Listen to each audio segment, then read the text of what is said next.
কিনে নিয়ে যাওয়া ওল সেদ্ধ হয়নি, গলা ধরেছে। অভিযোগ তুলে এক ক্রেতা ওল বিক্রেতার মাথায় কাঁচা আম ছুঁড়ে মারেন। এতে বিক্রেতার মাথা ফুলে যায়, নিয়ে যেতে হয় হাসপাতালে। নালিশ গেল থানায়। এলাম বাজারে থেকে ওর কথা হচ্ছে, বলছে ওল খেয়ে ওর গলা ফুলেছে।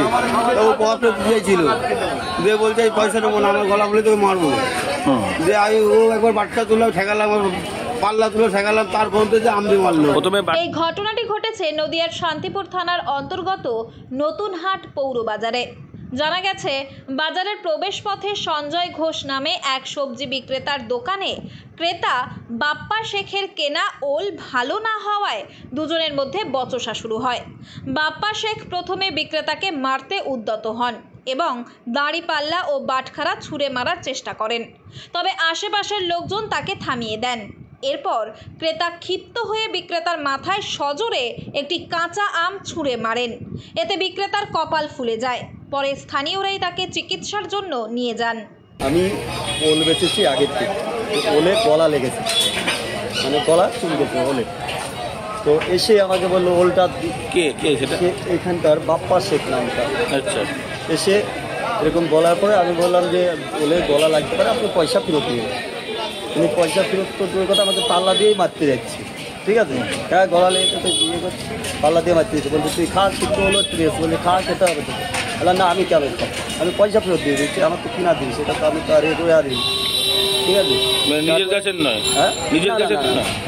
তারপরে বারবার আমাকে নন্দ আর এই ও ছিল, নন্দ আমাকে ঠেকাচ্ছে। ঠেকাতে একটা আম তুলে আমাকে মেরে দিল এখানে, সেই গায়ের শক্তি দিয়ে মেরেছে আম দিয়ে। এখানে দেখা, আমি মেডিকেলে গেছিলাম, হাসপাতালে গিয়েছিলেন? আচ্ছা, তো সেই এখানে ফুলে গেছে? হ্যাঁ, একটু ফুলে আছে। আর বাটকারা? হ্যাঁ, আর ওই পাল্লা বাটকারা দিয়ে মারতে যাচ্ছে? মারতে যাচ্ছিল, মারেনি। তো এই ঘটনায় শান্তিপুর নতুনহাট পৌরবাজার কমিটির সভাপতি শিবু বর্ধন তীব্র ক্ষোভ প্রকাশ করেছেন। তিনি বলেন, ক্রেতা সুরক্ষা দপ্তর বা বাজার কমিটির কাছে অভিযোগ না জানিয়ে একজন গরিব সবজি বিক্রেতাকে মারধর করা নিম্ন রুচির পরিচয়। তিনি আরও জানান, এই ধরনের একাধিক ঘটনার পরিপ্রেক্ষিতে তারা শান্তিপুর থানায় একটি লিখিত অভিযোগ দায়ের করেছেন এবং ভবিষ্যতে বিক্রেতাদের সুরক্ষার জন্য প্রশাসনের কাছে দৃষ্টান্তমূলক শাস্তির দাবি করেছেন। তিনি হুঁশিয়ারি দিয়ে বলেন, প্রশাসন ব্যবস্থা না নিলে বাজার কমিটি বৃহত্তর আন্দোলনে নামতে বাধ্য হবে। কিন্তু সে বেরিয়ে গেছে। তখন আমি গিয়ে বললাম ঘটনাটা কি হয়েছে। ঘটনাটা কোনো সামান্য ব্যাপার। এখন সবজি